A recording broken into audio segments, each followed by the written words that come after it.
தேவனே நான் ஓமதண்டையில்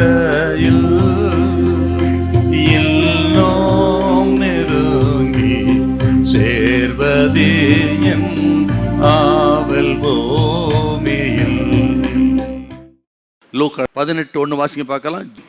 சோர்ந்து போகாமல் எப்பொழுதும் ஜெபம் பண்ண வேண்டும் என்பதை குறித்து, எப்பொழுதும் ஜெபம் பண்ண வேண்டும் என்பதை குறித்து அவர்களுக்கு அவர் ஒரு உவமையை சொன்னார். ஆக எப்பொழுதும் சோர்ந்து போகாமல் ஜெபம் பண்ண வேண்டும்.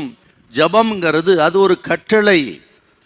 ஆண்டவர் இயேசுவின் காலத்தில் ஆக நீதிமன்றம், நீதிபதிகளை குறித்து சில வார்த்தைகளை நான் சொல்ல விரும்புகிறேன்.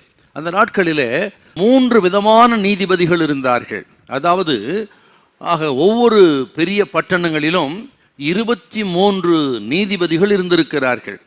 அந்த நீதிபதிகளில் 3 வகையாக இருந்திருக்கிறார்கள். ஒன்று வழக்கு தொடுப்பவருக்கென்று ஒரு நீதிபதி, 2வது ஆக குற்றம் செய்தவருக்கென்று ஒரு நீதிபதி, 3வது பொதுவான ஒரு நீதிபதி என்று 3 விதமான நீதிபதிகள் இருந்திருக்கிறார்கள்.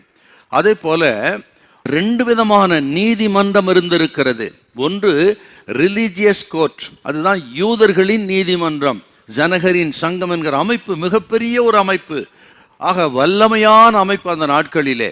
அந்த அமைப்பின் கீழே இருந்து செயல்பட்டது தான் ஆக பரிசேயர்கள், சதிசேயர்கள், யூதர்களின் ஆதிக்கத்துக்குள்ளே இருந்த ஒரு நீதிமன்றம் ரிலீஜியஸ் கோர்ட் என்று சொல்லுவார்கள் அந்த நாட்களிலே. அது ஒரு நீதிமன்றம். இன்னொன்று நீதிமன்றம் அது குற்றவியல் நீதிமன்றம்.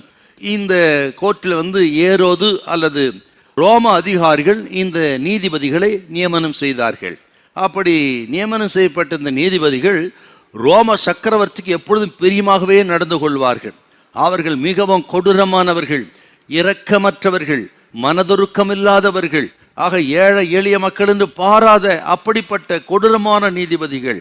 லஞ்சம் வாங்க தயங்க மாட்டார்கள், எதையும் செய்ய தயங்க மாட்டார்கள். ஆகவே தான் அப்படிப்பட்ட நீதிமன்றத்தில் தான் இந்த ஏழை விதவி போனதாக நம்ம அங்கே பார்க்கிறோம். என்றால் அந்த நீதிபதி தேவனுக்கு பயப்படாதவன், மனுஷரை மதியாதவன் அப்படின்னு நம்ம பார்க்கிறோம்.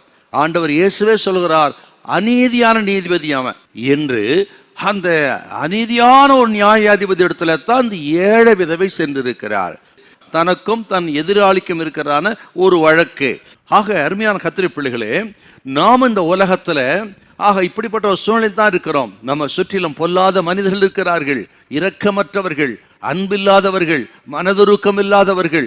ஆக நீதி நியாயங்கள் எல்லாம் ஈடுபட்டு போய்விட்டது. அதிகமாக நீதி நியாயங்கள் நமக்கு ஆதரவாக இருப்பது தெரியவில்லை. அப்படிப்பட்ட ஒரு பொல்லாத காலகட்டத்தில் தான் நாம் இருக்கிறோம். அப்படிப்பட்ட ஒரு சூழ்நிலையில் அந்த ஏழை விதவிக்கு பரிகாரம் அந்த நியாயாதிபதி என்று தேடி போனால், நமக்கு பரிகாரம் என்று சொன்னால் பரலோக நியாயாதிபதியாகிய, பரலோக நீதிபதியாகிய இயேசுவே நமக்கு பரிகாரம். ஆகவே உங்களுக்கு வழக்குகள் இருக்கலாம், போராட்டங்கள் இருக்கலாம், பிரச்சனைகள் இருக்கலாம், பாடுகள் இருக்கலாம். நமது பரிகாரம் இயேசு, நமது பரிகாரம் ஜெபம்.